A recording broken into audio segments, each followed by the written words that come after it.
pada saat mulai dibangun saja itu sudah banyak kontroversinya ya. Jadi memang 1 tahun ini perjalanan yang sangat panjang ya, dimana kita itu kalau kita bicara tentang Whoosh itu pada saat mulai dibangun saja itu sudah banyak kontroversinya ya. Tamu-tamu negara Mbak? Wah itu dah. Jadi kalau mau ngelihat pejabat, kalau mau ngelihat artis, itu cukup datang ke stasiun Whoosh tiap hari.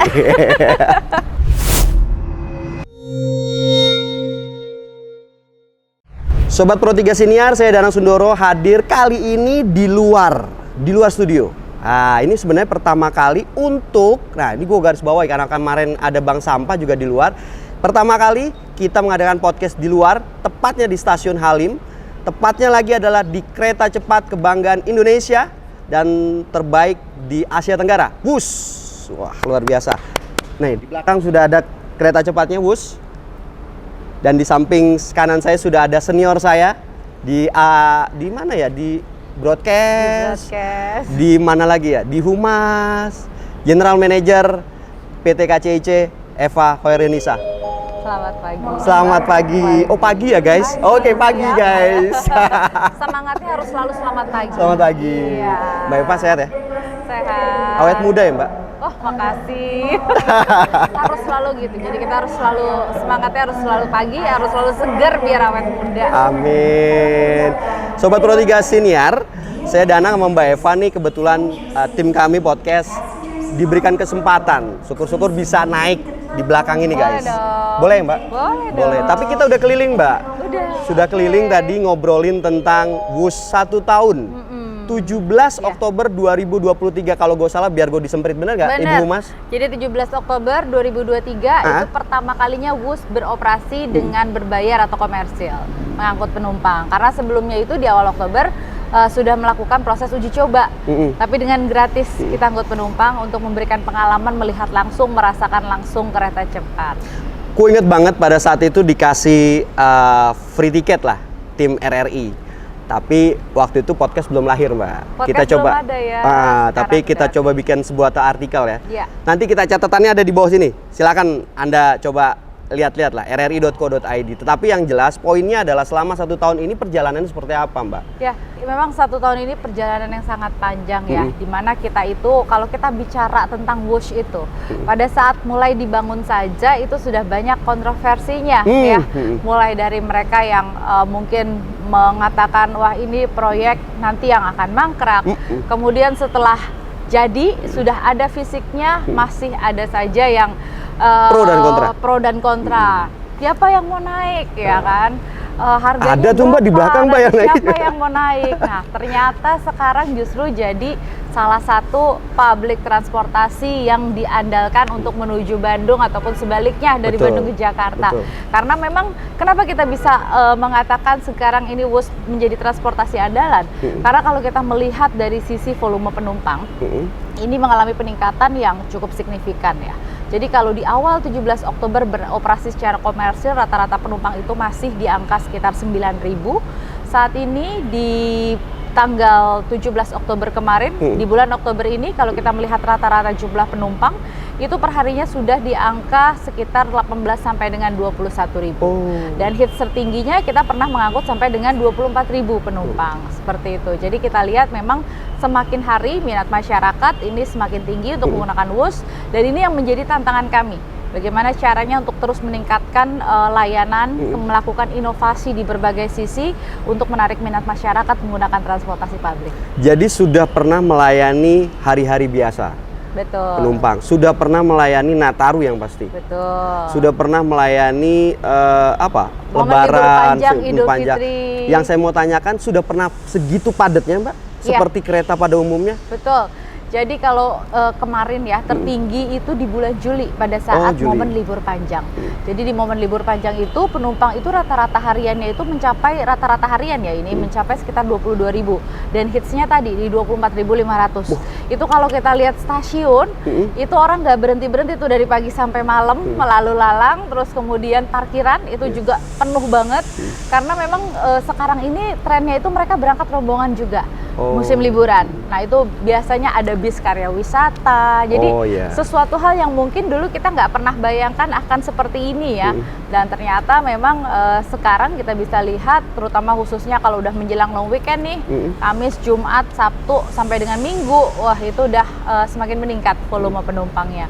Jadi memang inilah yang kita lakukan ya, artinya untuk bisa menarik terus minat masyarakat, berbagai program itu kita luncurkan, mulai dari layanan rombongan. Jadi kita sekarang sudah ada layanan rombongan, bahkan untuk pemesanan rombongan itu pernah ada satu instansi, itu memesan sampai dengan 3.000 pack. Wow, ya, padahal kapasitasnya ini, Wus?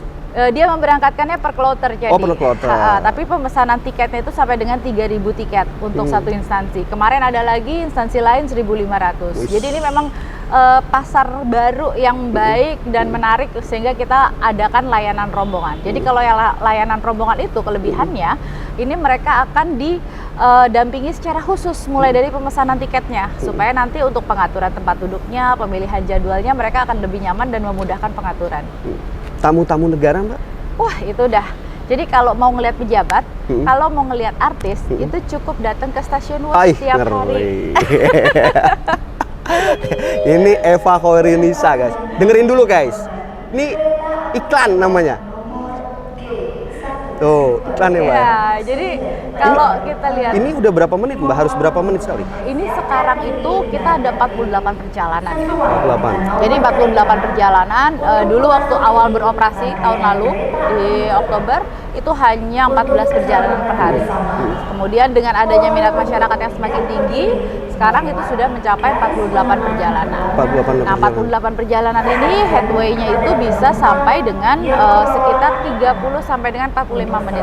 Tadi kan kita bisa lihat di jam 10.30 ada, 10.55 ada lagi seperti itu. Nah ini baru datang lagi dari Bandung. Biasanya kalau antara jam 12 sampai jam 1 itu yang paling panjang dijalani sekitar 1 jam. Bentar dulu nih guys. Tim, ini aman ya? Aman kan? Aman. Oke. Ini apa announcer ini berapa menit, Mbak? Announcer ini mungkin bisa sekitar 5 sampai 10 menit terus ada. Karena dia pasti akan harus terus mereminder penumpang ya. Mulai dari misalnya penumpang harus bersiap, kemudian juga reminder penumpang ada aturan nih, kita ada aturan. Jadi mereka itu harus ada di depan gate itu 5 menit paling lama ya, 5 menit sebelum keberangkatan kereta itu gate-nya udah ditutup. Jadi kalau berangkat kereta jam 10, dia baru tiba di depan gate itu jam 9.47, jam 9.57 itu udah nggak bisa. Waduh. Betul, karena kan kita memperhatikan keselamatan dan juga keamanan penumpang. Setuju. Karena dari gate menuju peron itu jaraknya cukup panjang, ada eskalator juga.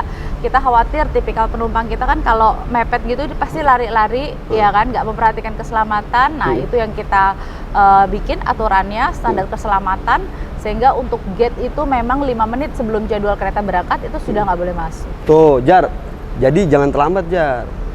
Lu udah pernah naik bus belum? Hah? Abis ini ntar abis bus katanya. Ya kan? Om Eko jangan telat lagi, Om Eko. Oke, guys.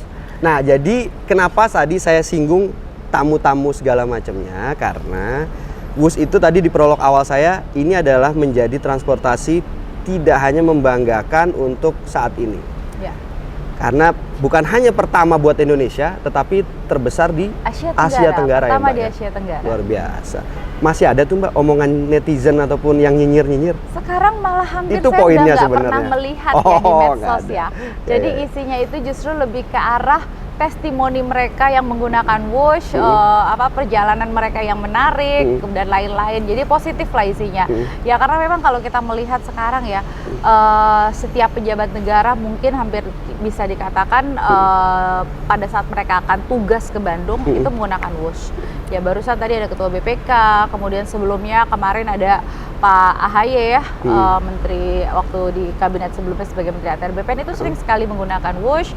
Pak RI 1 waktu ke Bandung, Pak RI 1-nya Jokowi pada saat betul, itu ya. Pada saat pemerintahan Pak Jokowi, pada saat akan menyaksikan Liga di Bandung ya, itu menggunakan Wush.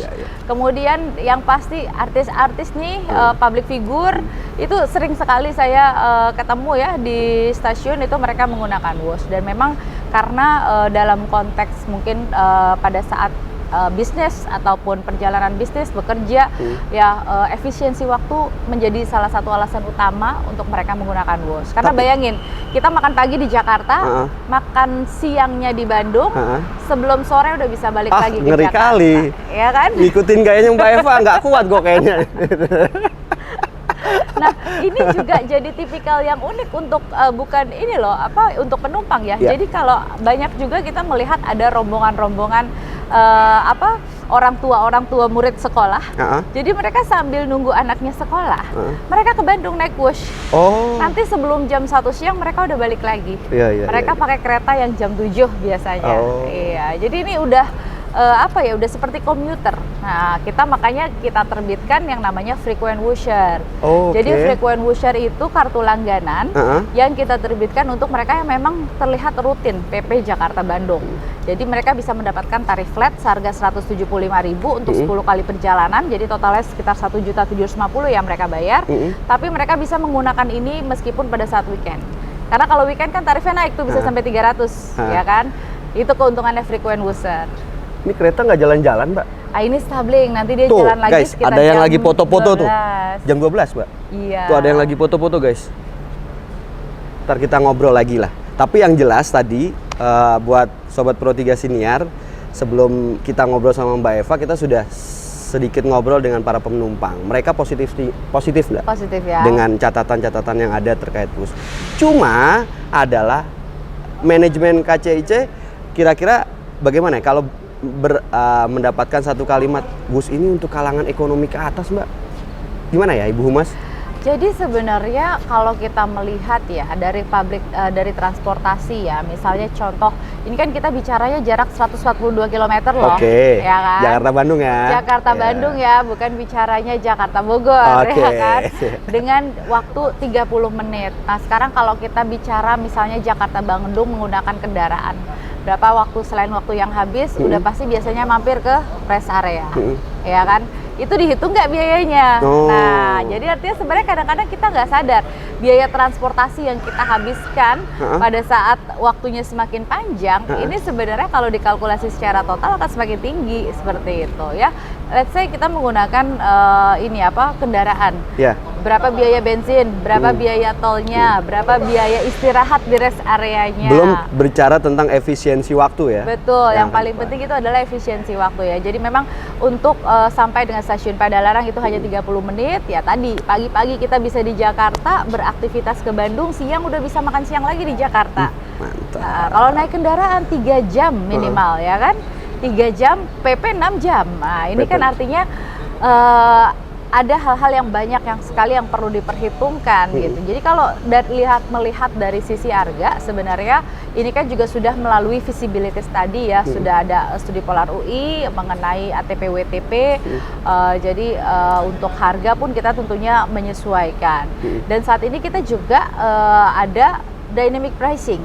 Jadi di momen-momen tertentu, misalnya di low season atau misalnya di non peak hour, ini harganya jauh lebih murah. Jadi nanti masyarakat tinggal menyesuaikan kebutuhannya, mengatur jam keberangkatannya dengan melihat jadwal, ketersediaan jadwal. Nah, maka bisa aplikasi WUS-nya itu bisa diunduh ya, aplikasi WUS. Nah, itu bisa melihat ketersediaan jadwal, kemudian bisa juga melakukan pengecekan harga yang berlaku pada jam tertentu. Tuh, itu bicara seorang mantan jurnalis yang juga humas gitu. Jadi ada poin-poin iklan yang disampaikan gitu ya, Pak ya.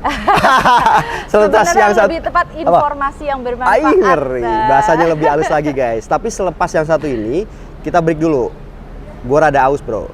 Setelah satu ini kita coba obrolin bagaimana dengan perkembangan WUS ke depannya. Kita tahu eranya saat ini adalah pemerintahnya Pak Prabowo Gibran dengan menteri yang baru. See you.